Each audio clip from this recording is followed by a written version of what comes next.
ఏ దేవుడైనా మనం ఆయనకు అనుకూలంగా మన మాట, మన నడక, మన ప్రవర్తన ఉంటే అందరి ఎదుట దేవుడు మనల్ని ఏం చేస్తారంటే గొప్ప చేస్తాడు. నిజమే, మన దేవుడు గొప్ప దేవుడు. నిన్ను నన్ను గొప్ప చేయువాడు కూడా. ఆయన కొరకు నువ్వు ఆలోచన చేస్తే నీ కొరకు దేవుడు ఆలోచన చేస్తాడు. నువ్వు ఆయన కొరకు పరితపిస్తే దేవుడు నిన్ను గొప్ప చేయడానికి ఆయన కూడా ఇష్టపడతాడు. చాలాసార్లు మనమే ఏం కాలేకపోతున్నామంటే ఆత్మీయతలో గొప్పవారిగా మారలేకపోతున్నాం.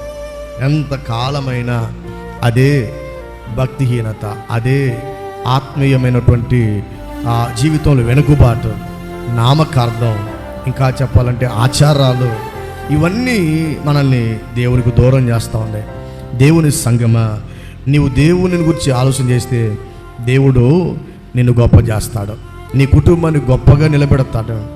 ఈరోజు నీ కుటుంబం అందరి మధ్యలో తోలనడవచ్చు, అందరి మధ్యలో నీ కుటుంబం పలసనగా ఉండవచ్చు, లేకపోతే పేదరికంలో ఉండవచ్చు, లేకపోతే అనేక రకాల కష్టాలతో ఉండవచ్చు, అనేక రకాల ఇబ్బందులతో ఉండవచ్చు, పలు రకాల సమస్యల మధ్యలో నీ కుటుంబం ఈరోజు ఉండొచ్చు. దేవుడు అంటున్నాడు, నేను అందరి ఎదుట నిన్ను గొప్ప చేస్తాను.